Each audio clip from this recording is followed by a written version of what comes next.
PhonePe Pulse, Beat of Progress, powered by Money Control. Hello everyone and welcome to another episode of the PhonePe Pulse Beat of Progress conversation series. I'm your host Karthik, and in this series, we're talking to leaders and industry experts from the fintech industry. Much has been said about how merchant acceptance has been a critical driver of digital payments in India, with the QR code now being ubiquitously present everywhere. In fact, as per the recently released PhonePe Pulse BCG report, merchant payments are expected to increase from about 20% by value today to about 65% by 2026. For an in-depth chat from the merchant perspective, I would like to welcome Vivek Lochap, who leads the merchant business at PhonePe. He and his team have been instrumental in digitally empowering over 30 million merchants across the country. Welcome, Vivek. Delighted that you could join us in today's edition of the Beat of Progress podcast series. Thank you, Karthik. So, Vivek, let me start with this question. You've been at the helm of driving digitization amongst all our offline merchants, including the Kirana stores. What are some of the big challenges that you've seen and measures that you and the team have taken to mitigate some of these challenges? Okay, so I'll break it up in two parts. About 4.5 years back when we started, there were no UPI QRs or there was no UPI acceptance in offline particularly. And if you look at overall commerce, 93% of commerce happens in offline. So, and you can imagine consumers were using UPI apps, but they didn't have acceptance at merchant places. So at that point of time, when we started going to those merchants and started talking to them about accepting UPI, it was the basic challenge. It sounds way off today, I mean, where we have reached, but at that point of time, it was just basic understanding of how digital payments would help them, including, I mean, it was so difficult to kind of explain that cash itself had a cost, right? It sounds free, but it's not, because of the damage of cash, theft of cash. Additionally, the number of times you have to go to the banks. It was just basic things that was so difficult to explain at that point of time. Right. But when we kind of, obviously, we used brute force to kind of, have people explain it multiple times to the merchant, and obviously that came at a cost.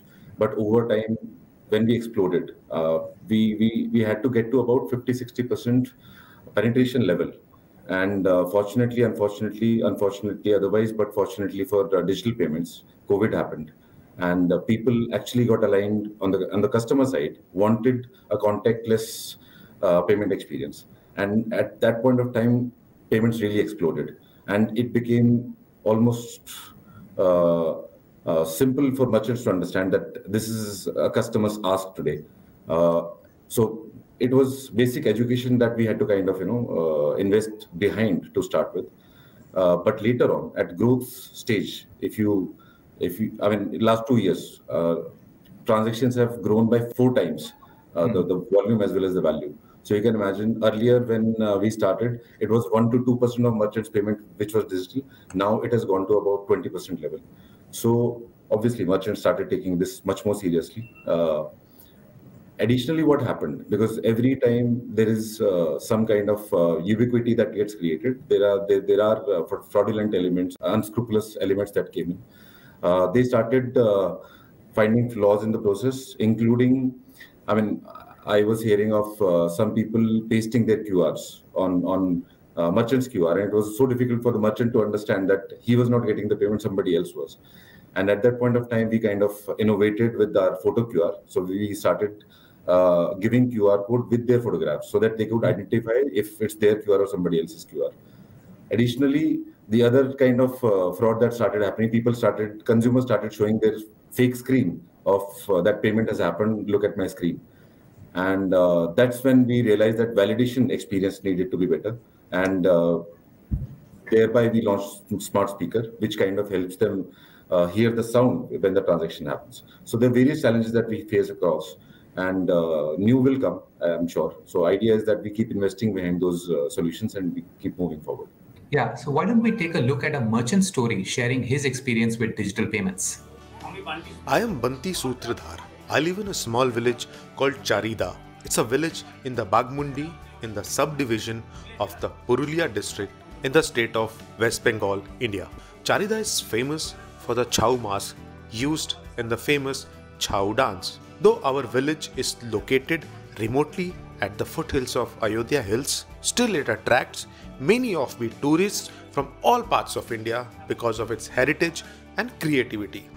This has created an enormous business opportunity for us, but their overall sales was somehow restricted or limited because of only cash acceptance. There were some other challenges as well in this business. The nearest bank from my location is very far, and on alternate days I had to visit my bank because keeping this money in the house was not safe. In a highly competitive market, leaving the store during peak business hours was a huge opportunity loss. 2 years back, I started using PhonePe in my shop to accept payment digitally from tourists and other buyers.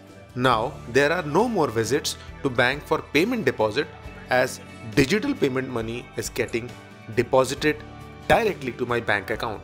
My business has flourished as I'm able to give more time to my business. I'm very happy with PhonePe, which has helped me increase business with its UPI payment service. Thank you. One of the things that we saw on the consumer side, which I'm sure is even more so on the merchant side, is just the diversity, right? It's not a one size fits all, whether there's geographical diversity or even various functions or verticals within merchants. How have you tackled the whole diversity aspect or the heterogeneity that exists within the offline merchant landscape? Yeah, contrary to what people think, offline is not a monolith. Yeah. There is the category of merchants, there are geography-related nuances. I'll pick up couple of them. One, about 8% of offline is modern trade. When I say modern trade, chains, restaurant chains, grocery chains. So basically, these are large merchants, right? Their needs are very different with respect to what kind of payment solutions they want. They wanted integrated solution. They wanted recon to be streamlined. So we had to kind of build those solutions to be able to cater to their need. Even if you look at unorganized merchants, which is obviously largest majority, which is approximately 93% of offline commerce. So that's where there were other nuances with respect to geography. In top 300 cities, you would go with a different GTM because the density of merchants obviously is much higher. You could send a person in a street and he would be able to acquire all those merchants, and so basically the efficiency will be much higher.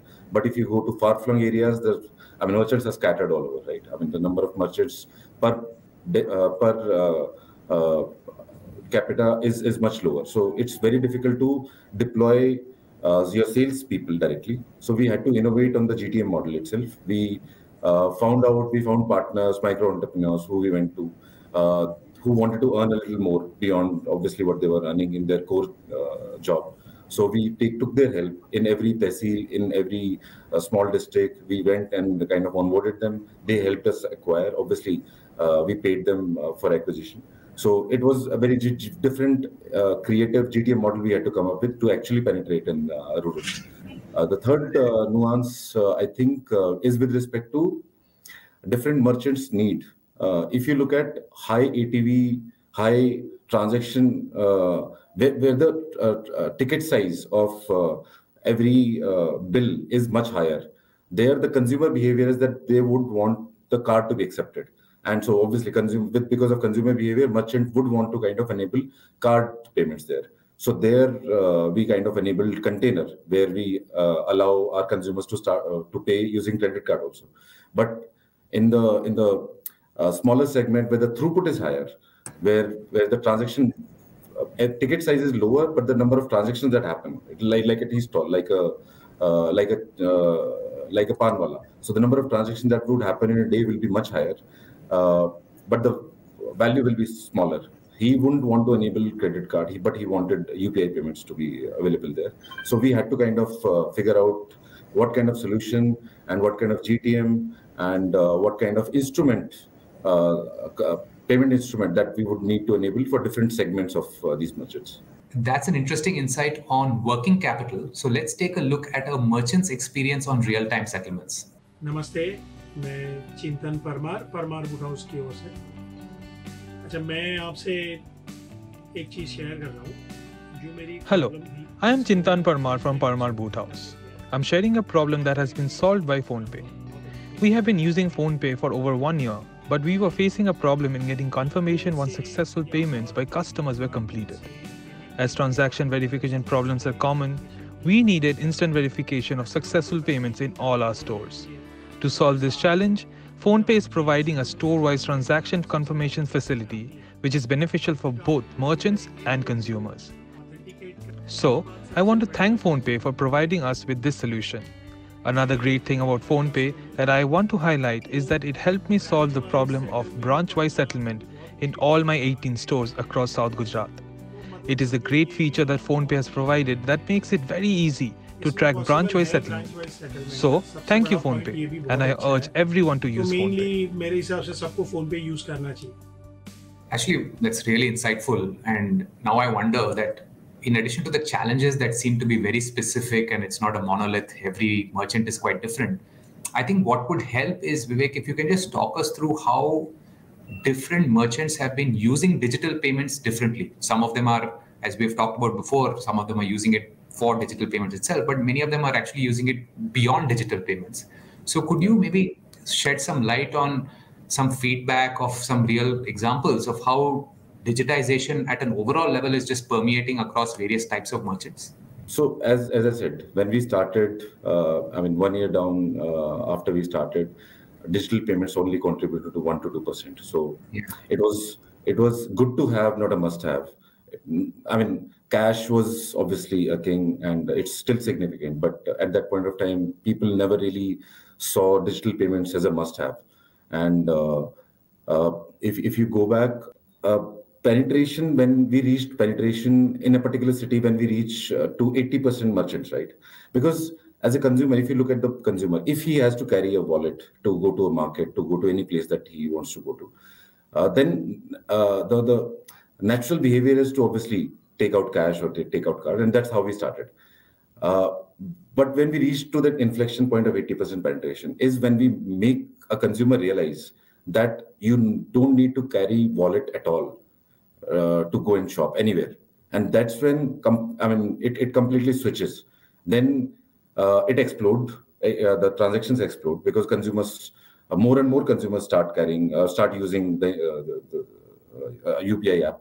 And at the same time, merchants no more see it as good to have, but a must have, because they realize if the consumers are only walking in with a phone, and if they don't have digital payments enabled, then they would lose out on those merchants. And that's when everything exploded. And that's how we are going city by city. We are enabling these things. That is one good insight that we obviously observed as a part of our journey. The second is when obviously things became significant for the merchants.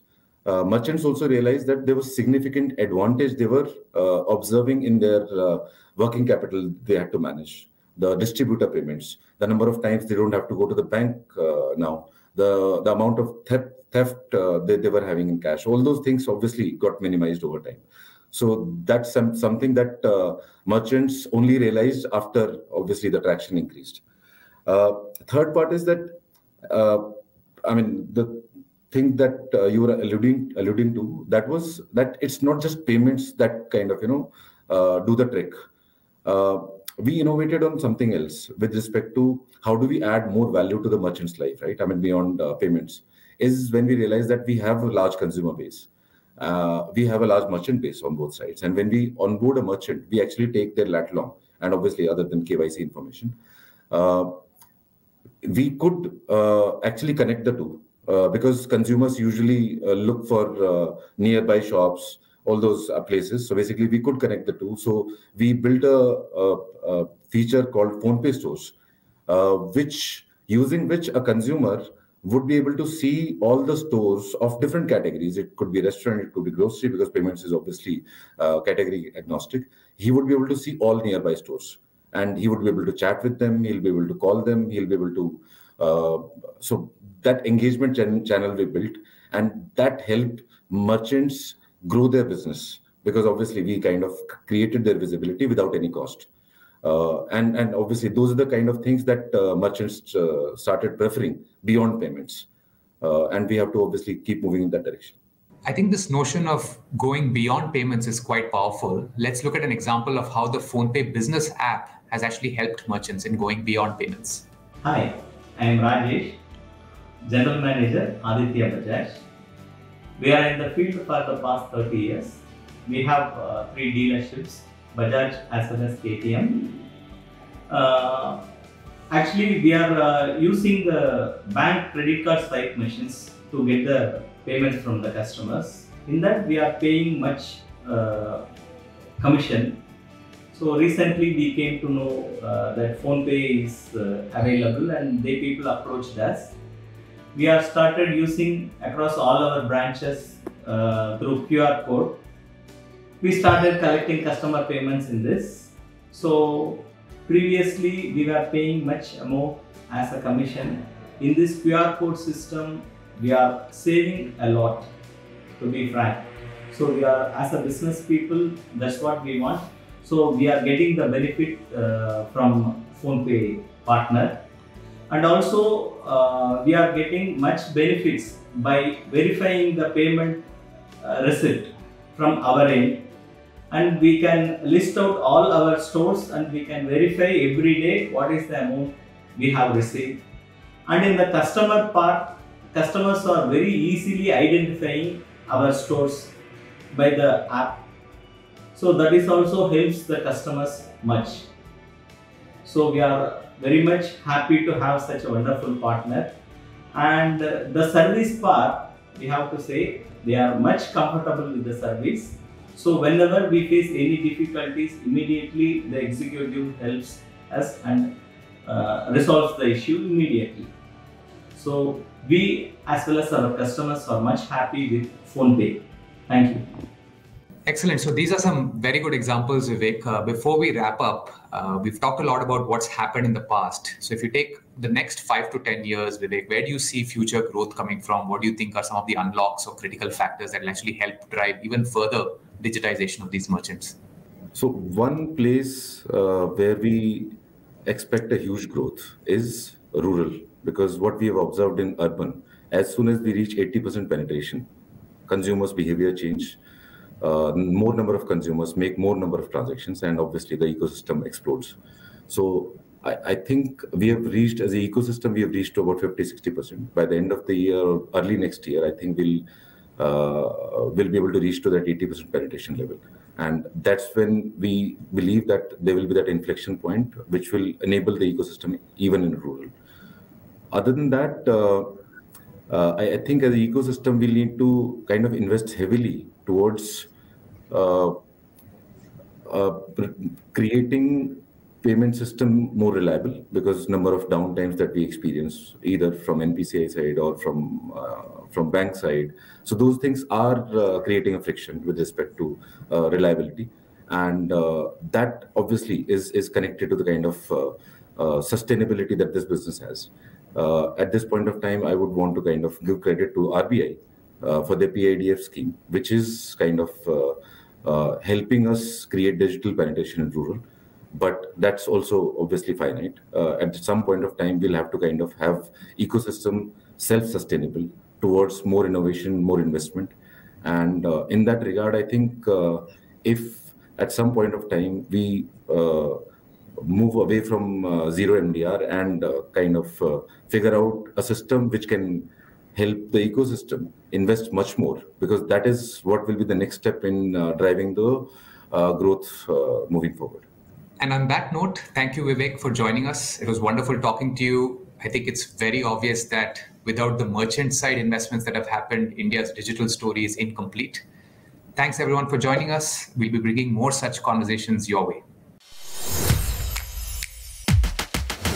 PhonePe Pulse, beat of progress, powered by Money Control.